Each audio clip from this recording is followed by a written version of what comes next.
এটা খুব গুরুত্বপূর্ণ প্রশ্ন। এই প্রশ্ন সরকারকে যেমন জবাবদিহি করে যেতে হবে, তেমনি জনগণকে বারবার জিজ্ঞাসার জায়গায় তৈরি করতে হবে, সেই শক্তিটা রাখতে হবে। অবশ্যই এই সরকার জবাব দেবে এবং জবাবদিহি করার জন্যই এই অঙ্গীকার, জুলাইয়ের যে ঋণ সেখান থেকে এসছে। জুলাইয়ের রক্তের ঋণে আমরা সবাই আবদ্ধ, বর্তমান সরকারও আবদ্ধ। এবং মাননীয় প্রধানমন্ত্রী যে জায়গায় আজকে দাঁড়িয়েছেন, যে জুলাইয়ের নিয়ে মানুষের যে আকাঙ্ক্ষা তৈরি হয়েছে, সরকার হিসেবে যখন জনগণের ভোটে আমরা দায়িত্বপ্রাপ্ত হই, তখন কেবল বক্তৃতা দিলেই তো হবে না, মানুষের আকাঙ্ক্ষাগুলোকে বাস্তব রূপ দিতে হবে। সেগুলোকে মানুষ যাতে উপলব্ধি করেন পরিবর্তনটা, সেই জায়গায় আনতে হবে। এবং সেই জায়গায় আনার জন্যই বর্তমান সরকার কাজ করছে। এবং এইটার কাজের জবাবদিহিও প্রতি মুহূর্তে মুহূর্তে, এই 6 মাসে দেওয়া হবে, 1 বছরে দেওয়া হবে, প্রতি মুহূর্তে সেই জবাবদিহিটা সরকার যেমন করবে, জনগণের জায়গা থেকে আমাদের সমস্ত ছাত্র, শ্রমিক, জনতা, বিভিন্ন অংশ, তারা প্রত্যেকেই এর হিস্সাটাও বুঝে নেওয়ার ব্যাপার আছে। সেই শক্তির জায়গা, সেই আধারটা আমরা রক্ষা করি, গণতান্ত্রিক প্রক্রিয়াটাকে আমরা এগিয়ে নিয়ে যাওয়ার চেষ্টা করি। একটা জিনিস আমি সরকারের কর্মসূচি এখন বিস্তারিতভাবে ব্যাখ্যা করবো না, মাননীয় মন্ত্রী মহোদয় আছেন, মাননীয় সংসদ সদস্য আছেন, আরো সবাই আছেন, বলবে। আমরা প্রত্যেক নাগরিককে, নো ওয়ান লেফট বিহাইন্ড, একজনও যাতে বাদ না পড়ে, এইটা জুলাইয়ের জায়গা ছিল। বিভেদের বিরুদ্ধে যদি দাঁড়াতে হয়, বাংলাদেশের প্রত্যেকটি মানুষ, সেটা ধর্ম, বর্ণ, জাতি, লিঙ্গীয় পরিচয় নির্বিশেষে অথবা যে কোনো পরিচয় নির্বিশেষে, তাকে প্রথম স্বীকৃতি দিতে হবে বাংলাদেশের নাগরিক।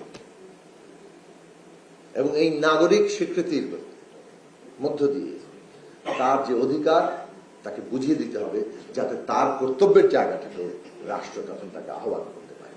অধিকার বুঝি না দিয়ে নাগরিকের কোনো কর্তব্য আশা করা যায় না।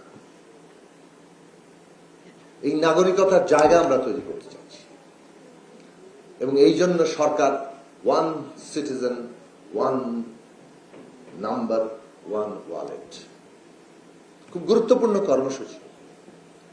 কারণ ওই প্রতিটি নাগরিকের একটি নাম্বার তাকে রাষ্ট্রের সাথে প্রতি মুহূর্তে বোঝাপড়া করার, তার ন্যায্য হিস্সার জন্য তাকে লড়াই করার, তার দাবি আদায় করে নেওয়ার জায়গায় তাকে দাঁড় করাবে, অধিকারের জায়গায় দাঁড় করাবে। এবং এই ক্ষেত্রে কোনো ডিসক্রিমিনেশন নাই। এবং রাষ্ট্র যে এই জায়গায় যেতে চাইছে, কোন রাজনীতি যদি এই ডিসক্রিমিনেশনকে বেস করে এক্সক্লুশনের জায়গাতে যায়, এইটা জুলাইয়ের বিপরীতে দাঁড়াবে।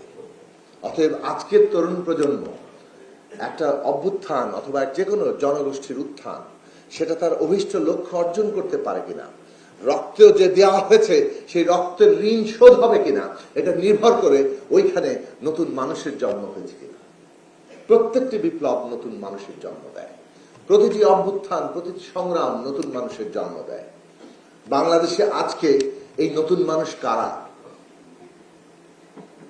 নতুন কাজটা কি, এইটা প্রত্যেকের বিশেষভাবে আমাদের তরুণদের আবার নতুন করে ভাবা দরকার এবং নতুন করে আলোচনা হওয়া দরকার। যদি এক্সক্লুশনের পলিটিক্সই আবার প্রাধান্য পায়, তাহলে তরুণরা কোন কিসের জন্য লড়াই করেছে? কাজেই বিভাজিত করা, কাউকে বাদ দেওয়া, কারো সর্বেশ্বরতা, কারো শ্রেষ্ঠত্ব অন্যের উপর চাপিয়ে দেওয়ার রাজনীতি, সেটা ধর্ম দিয়ে হোক, সেটা জাতি দিয়ে হোক, অন্য কোনো পরিচয় দিয়ে হোক, এটা বাংলাদেশে কোনোভাবেই আর গ্রহণ করা যাবে না।